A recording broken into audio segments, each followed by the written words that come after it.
Hello guys, welcome to UPD educational.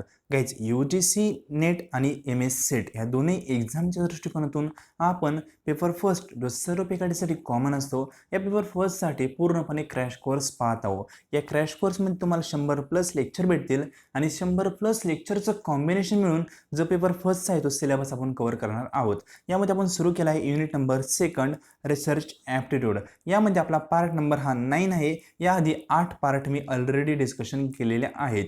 ज्या विद्यार्थ्यांनी ते पाहिले नसतील त्यांनी कृपया पार्ट 8 पर्यंत पहा, त्यानंतर पार्ट नंबर 9 पहा, कारण सर्व पार्ट एकमेकांवर डिपेंड असतात, त्यामुळे योग्य प्रकारे कन्सेप्ट देखील समजतील. तर गाईज, हे लेसन सुरू करण्याआधी जे विद्यार्थी या चॅनलवर फर्स्ट टाइम आहेत त्यांनी या चॅनलला सबस्क्राईब करा आणि टेलिग्राम चॅनल देखील जॉईन करून ठेवा. टेलिग्राम चॅनलची लिंक डिस्क्रिप्शन बॉक्समध्ये आहे. तिथे तुम्हाला सर्व PDF असतील किंवा कुठलेही नोटिफिकेशन असेल ते देखील प्रोव्हाइड केलं जातं. तर आजच्या लेसनमध्ये आपण पाहणार आहे रिसर्च एथिक्स, कारण application of ICT in research हे 8 पार्टपर्यंत आपण डिस्कशन केलेलं आहे आणि काही आपले पॉईंट आहेत, म्हणजे सॅम्पलिंग असेल किंवा टेस्ट स्टॅटिस्टिक असेल ते पॉईंट राहिलेले आहेत रिसर्चचे, ते आपण नंतर कव्हर करणार आहे रिसर्च एथिक्स नंतर. आज आपण पाहणार आहे रिसर्च एथिक्स.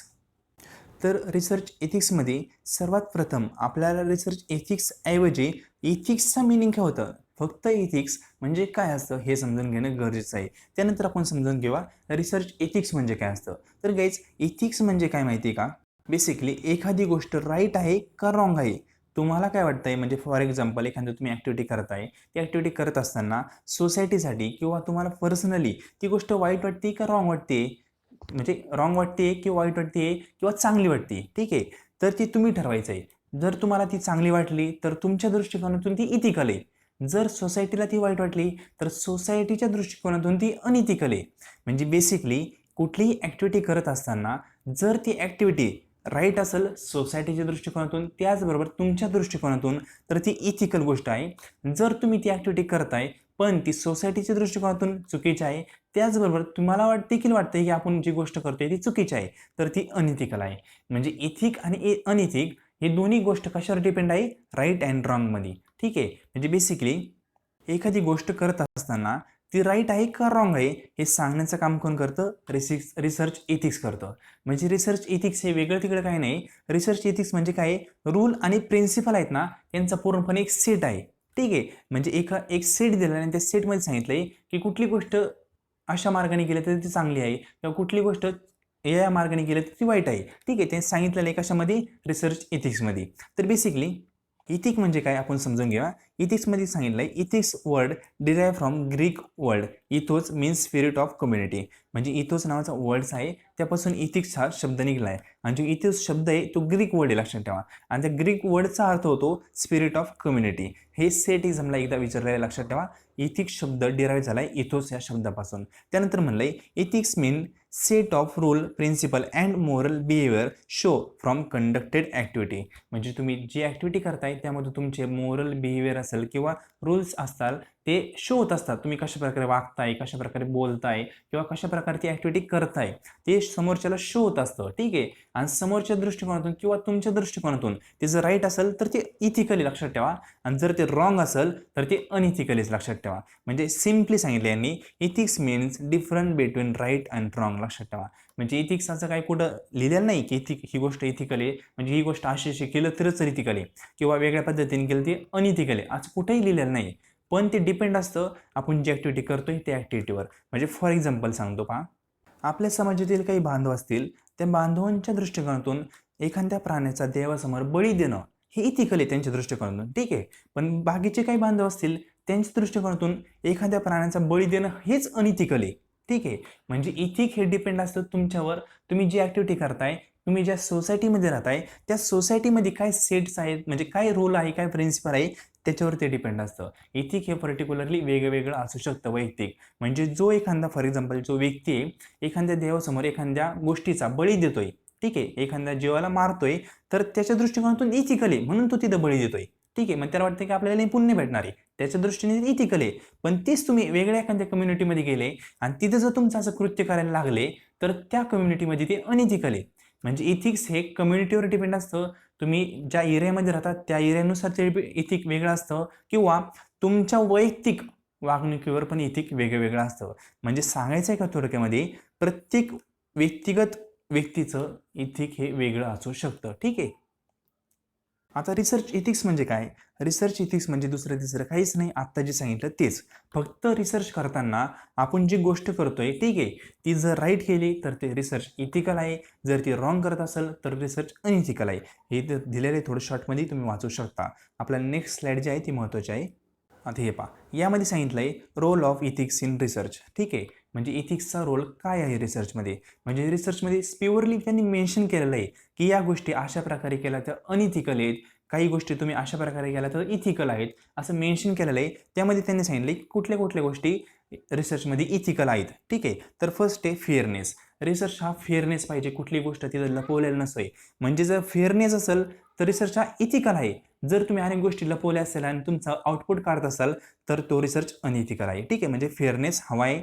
त्यानंतर know what wrong and what right. ठीक आहे, म्हणजे रिसर्च करताना कुठली गोष्ट राईट आहे कुठली रॉंग आहे हे रिसर्चरला माहीत पाहिजे. नंतर ऑब्जेक्टिव्ह पाहिजे एखाद्या रिसर्च पर्टिक्युलर. ठीक आहे, त्यानंतर रिस्पॉन्सिबिलिटी फॉर सोसायटी. म्हणजे आपण रिसर्च करताना आपलं काहीतरी देणं असतं सोसायटीसाठी, म्हणजे आपली काहीतरी रिस्पॉन्सिबिलिटी असते. ही रिस्पॉन्सिबिलिटी पण आपण योग्य प्रकारे आपल्या माइंडमध्ये ठेवूनच रिसर्च केला पाहिजे. ठीक आहे, म्हणजे आपलं रिसर्च करायचं, आपल्याला आउटपुट आणायचं म्हणून काहीही करायचं असं नको आहे. ठीक आहे, सोसायटीच्या हितासाठी आपल्याला काहीतरी करायचं असतं, म्हणून रिस्पॉन्सिबिलिटी असते आपली सोसायटीच्या प्रतीने काहीतरी. ठीक आहे, 5 नंबरचा पॉईंट आहे topic of research for research. म्हणजे काय म्हणलं यांनी, रिसर्चरचा जो टॉपिक आहे तो काय निवडला, इथून पण रिसर्चचं इथिक्स सुरू होतं. म्हणजे फॉर एक्झाम्पल एखाद्या व्यक्तीने रिसर्चचा टॉपिकच असा निवडला की 100 लोक मारल्यावर काय होते आपल्याला पाहायचं आहे, अनइथिकल गोष्ट आहे, हा रिसर्च होऊ शकत नाही. ठीक आहे, म्हणजे टॉपिक जो आपण निवडतोय तो पण इथिकल पाहिजे. कुठलाही टॉपिक निवडायचं म्हणजे काही निवडू शकतात आजकाल. ठीक आहे, कुठलाही टॉपिक निवडू शकतात, असं नको आहे. तो टॉपिक सोसायटीच्या दृष्टिकोनातून चांगला पाहिजे, त्यामध्ये काहीतरी आउटपुट सोसायटीला भेटलं पाहिजे. ठीक आहे, म्हणजे असं नको आहे की तुमचा काही टॉपिक पाहिजे. फॉर एक्झाम्पल जंगलाला आग लागून दिली तर काय होईल, असा तुमचा रिसर्च नको आहे. रिसर्चचा टॉपिक हा सोसायटीच्या दृष्टिकोनातून चांगला पाहिजे. ठीक आहे, नेक्स्ट आहे मोरल. ठीक आहे, त्यामध्ये मोरलिटी पाहिजे. त्यानंतर व्हॅल्यू फॉर सोसायटी. आता सांगितलं व्हॅल्यू पाहिजे काहीतरी सोसायटीच्या दृष्टिकोनातून. होनेस्टली तुम्ही तो रिसर्च केला पाहिजे आणि फ्री फ्रॉम बायस देखील पाहिजे. बायसनेस काय असतं हे ऑलरेडी 3दा ते 4दा सांगितलेलं आहे. ज्यांनी पाहिलं नसेल फर्स्ट लेक्चर त्यांनी फर्स्ट लेक्चर पहा आपलं रिसर्च ॲप्टिट्यूडचं, त्यामध्ये बायसनेस सांगितलेलं आहे. ठीक आहे, फ्री फ्रॉम बायस पाहिजे. नेक्स्ट आहे ॲप्रोचेस ऑफ रिसर्च इथिक्स. हे खूप महत्त्वाचं आहे, इथून क्वेश्चन येतो नेट एक्झामला बरं का. सेटला तर येतोच पण नेट एक्झामला खूप येण्याचे चान्सेस आहेत. फर्स्ट आहे डेंटॉलॉजी, सेकंड आहे इथिक्स स्किप्टिझम, थर्ड आहे युटिलिटिझम. ठीक आहे, तर हे 3 ॲप्रोच आहे. हे 3 ॲप्रोचचं आपल्याला मिनिंग माहीत असणं गरजेचं आहे आणि मिनिंग मी खूप शॉर्टमध्ये तुम्हाला सांगणार आहे. फक्त त्याचे कन्सेप्ट तुम्हाला कळले ना, कुठलंही एक्झाम्पल येऊन द्या तुम्हाला योग्य प्रकारे सोडवता येईल. तर फर्स्ट आहे डेंटॉलॉजी. डेंटॉलॉजी म्हणजे काय माहिती का, युनिव्हर्सल इथिक ॲप्लिकेबल. म्हणजे फॉर एक्झाम्पल एखाद्याला कानाखाली वाजवणं. ठीक आहे, एक्झाम्पल सांगतो योग्य प्रकारे समजून घ्या. एखाद्या व्यक्तीला कानाखाली वाजवणं हे अनइथिकल आहे. तुम्ही कुठेही वाजवा, अमेरिकेमध्ये गेले तरी ते अनइथिकल आहे. तुम्ही एखाद्या स्मशानभूमीत गेले तरी ते म्हणजे स्मशानभूमीत जाऊन जरी एखाद्याला हाणलं तरी ते अनइथिकलच आहे. किंवा तुम्ही देवराच्या इथं जाऊन जरी एखाद्याला हाणलं तरी ते अनइथिकल आहे. म्हणजे युनिव्हर्सल इथिक हे ॲप्लिकेबल असतं. म्हणजे फॉर एक्झाम्पल सांगितलं ना तुम्हाला, एखाद्याच्या कानाखाली हाणणं हे काय पूर्णपणे अनइथिकल आहे. ते झालं डेंटॉलॉजी. डेंटॉलॉजी म्हणजे काय माहिती का, एखादी गोष्ट वर्ल्ड वाईड तुम्ही कुठेही केली तरी ती रॉंगच आहे. ती कुठं असतं, डेंटॉलॉजिकलमध्ये असतं, लक्षात ठेवा. डेंटॉलॉजीमध्ये पुन्हा सांगतो, एखादी गोष्ट जगामध्ये तुम्ही कुठेही केली तरी ती रॉंगच समजली जाणार आहे, त्याला आपण डेंटॉलॉजी असं म्हणतो. ठीक आहे, म्हणजे एखाद्याला मारणं वगैरे रॉंगच आहे, कुठेही मारा तुम्ही रॉंगच आहे. सेकंड पॉईंट आहे इथिकल स्किप्टिझम. आता यामध्ये तुम्हाला एक्झाम्पल सांगितलं पहा आत्ताच. एखादं देव आहे किंवा एखादं गाव आहे, त्या गावामध्ये पहा म्हणजे अनेक जत्रा असतात, जत्रेमध्ये नॉर्मली बळी दिले जातात, अनेक म्हणजे कोंबडी असतील, अनेक गोष्टींची बळी दिले जातात. ठीक आहे, तर ते बळी देणं त्या गावाच्या दृष्टिकोनातून काय इथिकल आहे. पण तीच तुम्ही एखाद्या वेगळ्या गावामध्ये गेले तर कुठे आपण म्हणू शकतो एक साधा प्राणी मारणं पण योग्य समजलं जात नाही. म्हणजे तिथल्या दृष्टिकोनातून ते अनइथिकल आहे. म्हणजे इथिकल स्किप्टिझम म्हणजे काय, वैयक्तिक इथिक हे डिपेंड असतं, म्हणजे युनिव्हर्सली नसतं. काही ठिकाणी ते इथिकल असतं तर काही ठिकाणी अनइथिकल असतं. जर सांगितलं मी आता बळी देणं, ठीक आहे, म्हणजे एखाद्या प्राण्याचा एखाद्या ठिकाणी बळी देणं हे इथिकल आहे त्या लोकांच्या दृष्टिकोनातून. पण तेच तुम्ही दुसऱ्या गावात केलं किंवा दुसऱ्या ठिकाणी केलं तर ते अनइथिकल आहे. ठीक आहे, म्हणजे इथिक स्किप्टिझम म्हणजे काय, तर इथिक हे डिपेंड असतं वैयक्तिक किंवा कल्चरवर. वैयक्तिक जो इंडिव्हिज्युअल व्यक्ती असेल त्याच्यावर डिपेंड, किंवा कल्चर, तुमचं कल्चर काय सांगते त्याच्यावर डिपेंड असतं इथिक्स. त्याला म्हणतो आपण इथिक्स स्किप्टिझम. पहिलं सांगितलं डेंटॉलॉजी. डेंटॉलॉजी म्हणजे पूर्णपणे युनिव्हर्सल, ती गोष्ट केल्यानंतर ती अनइथिकलच आहे, तुम्ही कुठेही करा. इथिकल स्किप्टिझम म्हणजे काय, तर ती गोष्ट जी मी करताय ती डिपेंड असते कल्चर आणि इंडिव्हिज्युअल व्यक्तीवर, ती तुम्ही कुठं करताय, ठीक आहे, त्याच्यावर डिपेंड असते. आणि थर्ड वन आहे युटिलिटेरियनिझम. आता यामध्ये काय सांगितलं आहे युटिलिटेरिझममध्ये, तर बेसिकली एखादी गोष्ट तुम्ही करताय, ठीक आहे. आता पहिल्यांदा काय सांगितलं युनिव्हर्सल, ती पूर्ण वाईटच आहे, रॉंगच आहे, कुठेही करा रॉंगच आहे किंवा चांगलीच आहे, ठीक आहे. नंतर काय इंडिव्हिज्युअलवर डिपेंड असतं किंवा कल्चरवर डिपेंड असतं सेकंड पॉईंटमध्ये. थर्ड पॉईंटमध्ये काय असतं माहिती का, डिपेंड अपॉन सिच्युएशन. म्हणजे एखादी गोष्ट करत असताना सिच्युएशन काय आहे त्यावरती गोष्ट डिपेंड असते. म्हणजे फॉर एक्झाम्पल एखाद्या ठिकाणी फायर झाले म्हणजे आग लागली, ठीक आहे. एखादी फॉर एक्झाम्पल एक मोठी बिल्डिंग आहे, तुम्हाला एक एक्झाम्पल सांगतो पहा. हे पहा फॉर एक्झाम्पल, आता थोडी उदाहरणं मी वाईटच सांगतोय कारण इथिक्स पाहतोय आपण, ठीक आहे. म्हणजे राईट रॉंगच पाहिजे, म्हणून जे वाटेल ते उदाहरण सांगतोय मी. फॉर एक्झाम्पल 10 मजल्याची बिल्डिंग आहे, ठीक आहे. आता ही मजले कमी असतील माझ्यामध्ये, 10 मजल्याची बिल्डिंग आहे. तर 10व्या मजल्यावर काय झाले, आग लागली. आपण पाहतोय युटिलिटिझम, ठीक आहे. डिपेंड अपॉन सिच्युएशन, इथे किती काय depend upon situation. Third point पाहतोय 10व्या मजल्याला आग लागल्यानंतर जे 10व्या मजल्यावर लोक राहतात त्यांना फायर ब्रिगेड काय करतंय, एक रस्सीच्या साहाय्याने खाली सोडतंय बिल्डिंगच्या बाहेर, ठीक आहे. डायरेक्ट खाली फ्लोअरला सोडतंय. आता हे खाली सोडणं हे इथिकल आहे का? यस आहे. कारण का, तिथं आग लागली, त्यांचा जीव तसा जाऊ शकतो, त्यापेक्षा त्यांना खाली सोडलेलं योग्य आहे, ठीक आहे. मग खाली सोडताना एखादा चुकून हुकून, म्हणजे एक्झाम्पल सांगतोय फक्त, एखादा चुकून हुकून रस्सी तुटली आणि तिथं डेड झाला, तरी ते इथिकलच आहे. कारण इथं त्याची डेड होण्याऐवजी त्याला खाली सोडताना जर एखादी चुकी झाली तरी ते इथिकलच आहे. आता फॉर एक्झाम्पल बिल्डिंग तीच आहे, ठीक आहे. हिला पण 10 मजली बिल्डिंग आहे, 10वा मजला आहे, आग वगैरे काही लागलेलं नाही, लिफ्ट वगैरे सर्व चालू आहे, तरीही आपण दाव बांधलाय लोकांना खाली सोडतोय, काहीच नाही प्रॉब्लेम, तरी खाली सोडतोय. हे काय झालं, अनइथिकल झालं. म्हणजे एखादी गोष्ट तुम्ही करताय ती गोष्ट डिपेंड असते सिच्युएशनवर, आणि सिच्युएशननुसार ते इथिकल आहे का नाही इथिकल आहे ते ठरवलं जातं, ठीक आहे.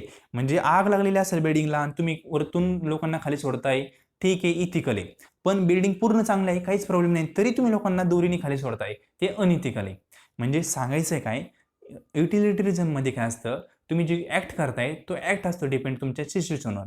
सिच्युएशननुसार तुम्ही जे वागताय त्यानुसार ते इथिकल आहे का नाही ते ठरवलं जातं, ठीक आहे. तर पुन्हा सांगतो 3 ॲप्रोच आहेत, खूप महत्त्वाचे आहे रिसर्चमध्ये इथिक्ससाठी, ठीक आहे. तर फर्स्ट आहे डेंटॉलॉजी. डेंटॉलॉजी म्हणजे युनिव्हर्सल इथिक, कुठेही ते केलं तर ते अनइथिकलच आहे किंवा इथिकलच आहे, ठीक आहे. म्हणजे एखाद्याला कानाखाली वाजवणं इथे अनइथिकलच आहे, तुम्ही जगामध्ये कुठेही वाजवा, ठीक आहे, अनइथिकलच आहे. सेकंड आहे इथिकल स्किप्टिझम. स्किप्टिझममध्ये काय असतं, इंडिव्हिज्युअल इथिक असतं किंवा इथिक रिलेटेड असतं कल्चरशी.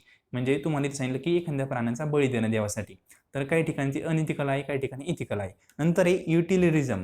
हे काय डिपेंड अपॉन सिच्युएशन, एखाद्या ठिकाणी आग लागली आणि तुम्ही लोकांना तीच 10व्या मजल्यावरून खाली सोडताय, इथिकल आहे. पण आग वगैरे लागलेली नाही तरी पण तुम्ही 10व्या मजल्यावरून लोकांना दाव्याने खाली सोडताय, तर ते अनइथिकल आहे, ठीक आहे. म्हणजे डिपेंड अपॉन सिच्युएशन. तर तिन्ही इथिक्सचे आपण पूर्णपणे अप्रोचेस पाहिलेत, पॉईंट पाहिलेत. तुम्हाला कसा वाटला व्हिडिओ कमेंट बॉक्समध्ये कमेंट करा, आणि प्लीज आपल्या मित्रमैत्रिणींशी शेअर करा जेणेकरून त्यांना याचा ॲडव्हान्टेज घेता येईल.